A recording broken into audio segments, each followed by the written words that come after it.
March 15. தலைப்பு மனரம்யம். என் குறைச்சலினால் நான் இப்படி சொல்லுகிறதில்லை, ஏனெனில் நான் எந்த நிலைமையில் இருந்தாலும் மனரம்யமாயிருக்க கற்றுக்கொண்டேன். பிலிப்பியர் 4:11. தேவனுக்கும் உலகப் பொருள்களுக்கும் ஒரே நேரத்தில் ஊழியம் செய்வது சாத்தியமற்றது என கிறிஸ்து அறிவித்ததை செய்ய முயற்சிக்காத தம்முடைய உண்மையுள்ள சாட்சிகளை தேவன் வைத்துள்ளார். அவர்கள் உலகின் ஒழுக்க சீர்கேட்டின் இருளுக்கு மத்தியிலும் சவப்பெட்டியின் மீது போர்த்தப்படும் சீலையைப் போல் ஜனங்களை மூடியுள்ள காரிருளுக்கு மத்தியிலும் பற்றி எரிகிற மற்றும் பிரகாசிக்கிற தீபங்களாக இருக்கிறார்கள். கிறிஸ்துவின் திருச்சபை அங்கத்தினர்கள் மாறக்கூடிய மற்றும் இருமனதின் அனுபவம் இல்லாமல் இருக்கும்படி தனித்தனி நபராக பரிசுத்த ஆவியானவரால் கட்டுப்படுத்தப்பட வேண்டும்.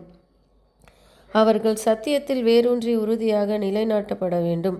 கிறிஸ்துவனுடைய நீதியின் ரட்சிக்கும் வல்லமையின் சந்தோஷமானது நடைமுறை வாழ்க்கையில் எதிர்கொள்ளும் அனுபவங்கள் வழியாய் சரியாக புரிந்து கொள்ளப்படும் போது திருச்சபையில் ஆற்றல் மிக்க ஆர்வம் இருக்கும். பாதகர்களுக்கு தேவனுடைய வழிகளை போதிக்கிறவர்கள் அங்கு இருப்பார்கள். மேலும் பாவிகள் இயேசுவில் உள்ள சத்தியத்தின்படியே மனமாற்றம் அடைவார்கள். மார்க்கத்தின் பிள்ளைகள் என கூறிக்கொள்பவர்களுக்குத்தான் மாற்றம் தேவையாகும்.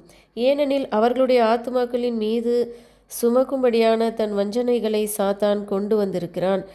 கிறிஸ்துவுடன் கூட தனிப்பட்ட தொடர்பில் கொண்டு வரப்படும் ஆத்மாவானது தேவனுக்கேற்ற பரிசுத்த ஆலயமாக மாறுகிறது. இயேசுவே அவ்விசுவாசிக்கு ஞானமும் நீதியும் பரிசுத்தமும் மீட்புமாகிறார். தேவனிடம் தன்னை முழுமையாக ஒப்பு கொடுத்தவனுக்கு கிறிஸ்துவின் ரட்சிக்கும் பிரசன்னத்தை குறித்த ஒரு உணர்வு இருக்கும். அவன் ஆவிக்குரிய பொறுமைக்கு சொந்தக்காரரும் சாந்தமும் மனத்தாழ்மையுமாய் இருப்பவரை பற்றிய அறிவு மூலம் வருகிற ஆத்துமா இளைப்பாறுதலையும் பெற்றவனாக இருப்பான்.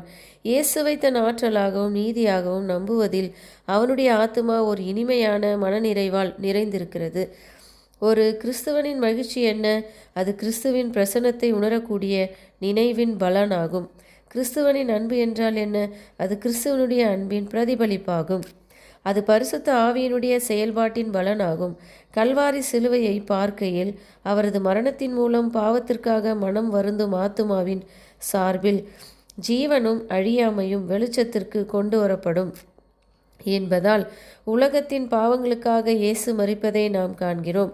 இயேசுவே எல்லாவற்றிற்கும் எல்லாமுமானவர். அவர் இல்லாமல் நம்மால் ஒன்றும் செய்ய முடியாது. கிறிஸ்து இல்லாமல் ஆவிக்குரிய வாழ்க்கை சாத்தியமற்றதாகும். ஆமேன்.